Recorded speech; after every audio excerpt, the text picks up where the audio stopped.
Hello everyone, welcome to the channel. तो इस video हम लोग क्वेश्चन नंबर 4 को सॉल्व करेंगे। पढ़ते हैं। क्वेश्चन 4 क्या कह रहा है कि find two conjugative positive integer. दो कॉन्जुगेटिव पॉजिटिव इंटीजर पता करिए।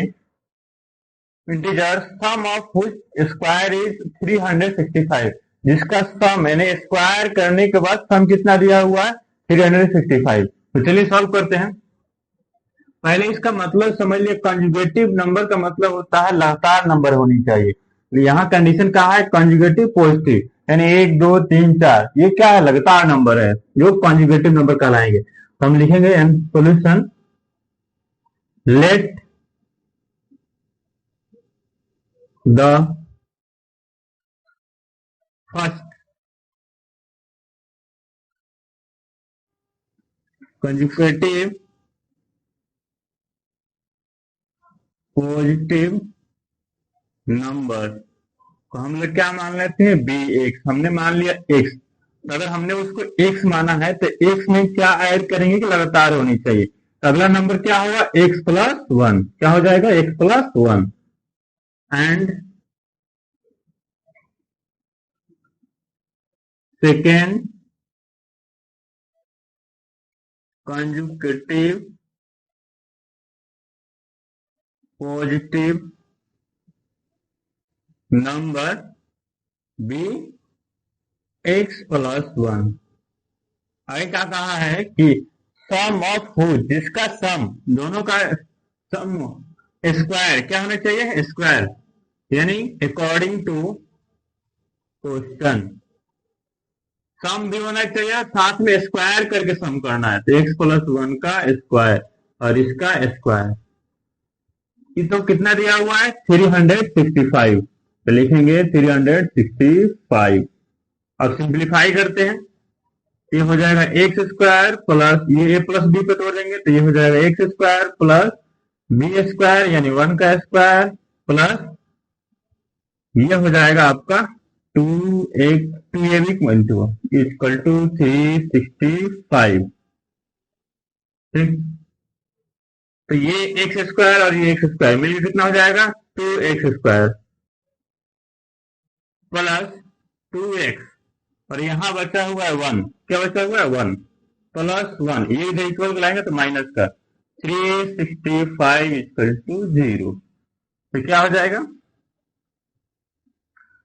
To x square plus two x, और ये हो जाएगा आपका, ये क्या होगा, प्लस है तो माइनस हो जाएगा। तो माइनस का 364, क्या हो जाएगा, माइनस का 364 इक्वल टू जीरो। अब इसमें से दोनों में से कॉमन लेते हैं, सिंप्लीफाई होता है जो क्वाड्रेटिक तो और सिंप्लीफाई कर लेना चाहिए। तो अगर दोनों में हम लोग सब में से कॉमन लेते हैं, टू कॉमन कर लेंगे, टू कॉमन। तो यहाँ एक्स स्क्वायर बचेगा, टू बाहर चला गया तो एक्स हो जाएगा। अब यहाँ क्या हो जाएगा, अगर हम कॉमन लेंगे तो ये हो जाएगा 182। क्या हो जाएगा, 182 इक्वल टू जीरो। और ये टू इधर मल्टीप्लाई में इधर आके डिवाइड में, जीरो डिवाइड बाई टू। तो क्या खत्म हो गया, तो हमारे पास क्वाड्रेटिक इक्वेशन क्या आया, x square plus x minus का 182 इक्वल टू जीरो। इससे पिछले वाले क्वेश्चन हम लोग फैक्टर करके देख चुके थे। 182 का क्या होता था, 14 और 13। तो यहां से करेंगे फैक्टर, फर्स्ट और लास्ट का मल्टीप्लाई कर दिया और फैक्टर करते हैं। तो एक्स स्क्वायर, हमें यहाँ दो नंबर को ऐसे रखना है कि ऐड या सब्ट्रैक्ट करें तो हमें क्या मिलना चाहिए, यहाँ पे प्लस का वन यानी एक्स आना चाहिए। तो हम रखेंगे, अगर प्लस का 14x रखते हैं और माइनस का 13x रखते हैं तो 14 में से 13 गए क्या हो जाएगा, एक प्लस का x मिल जाएगा। और यहाँ माइनस का 182 इक्वल टू जीरो। आगे बढ़ते हैं। अगर मैं यहाँ से कॉमन कॉमन लेना चाहूं तो यहाँ से क्या कॉमन हो जाएगा, एक्स कॉमन दिख रहा है। क्या कॉमन दिख रहा है, एक्स। एक्स कॉमन अभी बाहर आ गया तो यहाँ क्या हो जाएगा, एक्स बच जाएगा। प्लस 14 में से एक्स चला गया इधर तो क्या हो जाएगा 14। और यहाँ से माइनस का 13 कॉमन है, क्या है, माइनस का 13। तो 13 कॉमन हो गया तो यहाँ एक्स बच जाएगा। और यहाँ क्या हो जाएगा, माइनस माइनस तो माइनस बहुत कॉमन हो गया तो क्या हो जाएगा, प्लस 14 इक्वल टू जीरो। तो अब जो कॉमन हुआ था एक साथ लिख लेंगे, एक्स माइनस 13 ये हो जाएगा। और ये दोनों सेम है तो इसमें से कोई एक ले लेंगे। तो एक्स प्लस का 14 इक्वल टू जीरो। अगर हम x का मान निकाले दोनों में से, तो x माइनस 13 इक्वल टू 0, तो x बराबर आ जाएगा 13, और यहां से निकालते हैं x प्लस 14 इक्वल टू 0, तो x का मान आ जाएगा इक्वल किधर भेजेंगे, तो माइनस का 14। तो जो इसमें से जो निगेटिव है वो तो नहीं लेंगे, क्योंकि हमें पॉजिटिव का कहा था, तो ये तो आंसर नहीं होगा, तो अपना आंसर क्या होगा, x का, ये 13 पे होगा। तो हमें पहला नंबर क्या हो जाएगा, फर्स्ट